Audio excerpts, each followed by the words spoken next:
everybody, welcome to another edition of A Chapter a Day Keeps the Doctor Away. My name is Alan, otherwise known as He-Sweet, and I am from ReverseThieves.com as well as the Speakeasy podcast.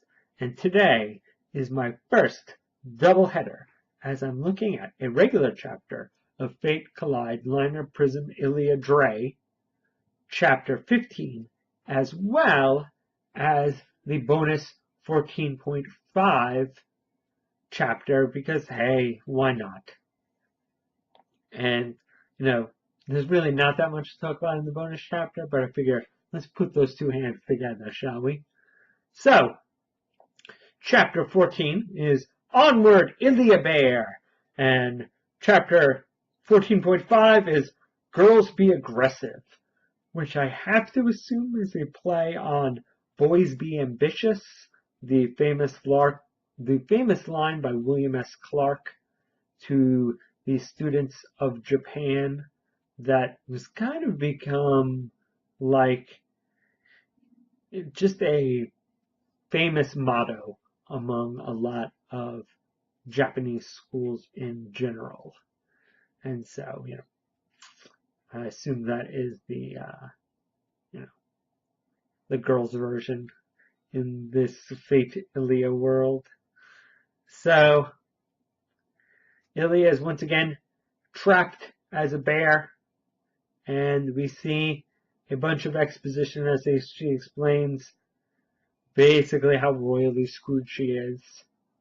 And the Rin and Luvia maids start tearing up the place, gathering up all the dolls, start messing up her, Beatrice's Julian stuff, which really makes her flip out. And she's about to pound the living mana out of those two maids. And then she stops herself. She catches herself and she says, "Oh, almost beat the heck out of you two little robots. But then I realized, can't do that."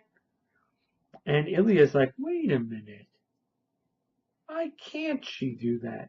And of course, obviously, I think, these two got caught and they've been made into maids and their consciousness is somewhere else in the castle. But really what this is just the setup for is physical comedy. Because eventually Illya will realize, oh, if I can beat, once again, the living mana out of these two, then their souls will jump into their body again. So I think we're going to see, Illyabear have to go to town on Luvia and Rin. And I think they will only then be too happy to do the same for Illya's body to get her back where she belongs. So, I mean, if you cannot see how, how that setup is going to play out, then you have not been reading this manga that long. But yes, eventually, she just throws them out of the room with Illyabear still being intact. And Illya learns, hey, wait a minute, I'm now powerful enough that I can talk. And that does not help, as the robotic maids totally do not care that she can talk and now just see her as, harder to get rid of talking trash. And so Rin chases after her, and we get a little update of, Erica freaking out that Beatrice, ripped up her dolls, and Angela kind of being like, don't worry. Yeah, I know B is a total B, as it were, but I'll always fix up your stuff, Erica, because that's the kind of big-tittied servant I am. And she does notice stuff going on and stuff upstairs, so she's like, I'm going to take care of this. So obviously she's going to be the next major problem to Illya. But Illya eventually gets away into the attic and sees a swarm of rats, and she's like, oh no, it's all over. But then she finds out it is merely Sapphire, who has been hiding out there and is like, "Yo, Ilya, I've been hiding out here." Well, I mean, it is essentially he's weak, so we're like, "Hey, Ilya, I've been hiding out here." So, and basically hiding among the rats who protect her. But she's like, so they form a contract, and we get to see the Fate, Sapphire version of Illyabear as opposed to the normal Illya, not Bear, Ruby version.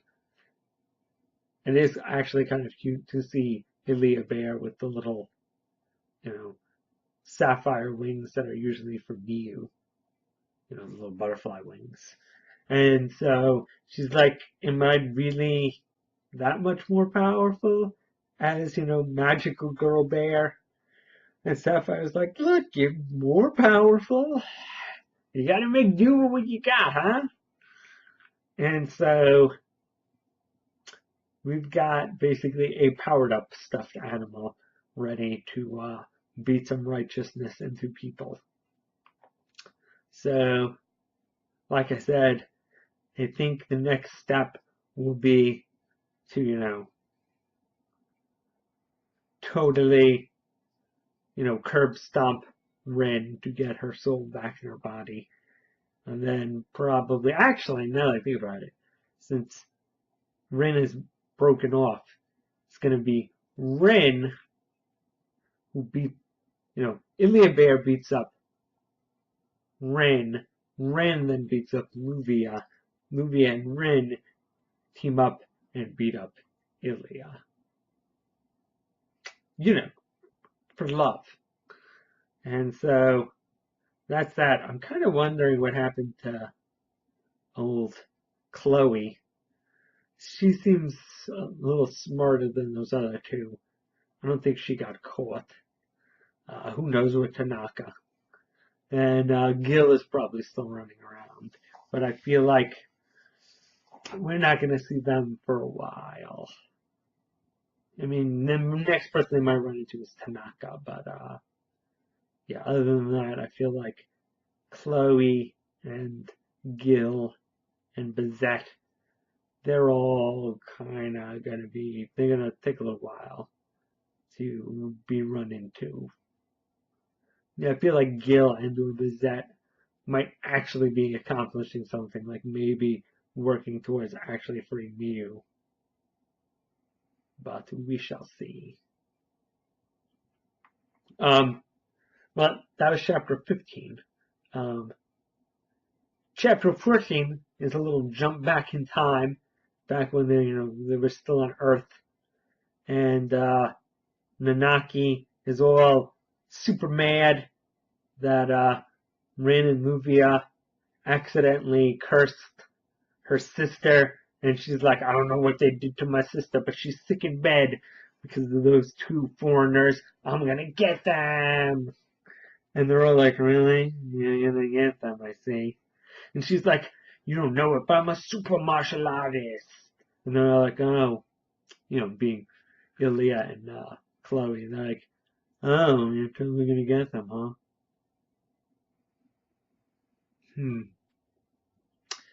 Because you're a super martial artist.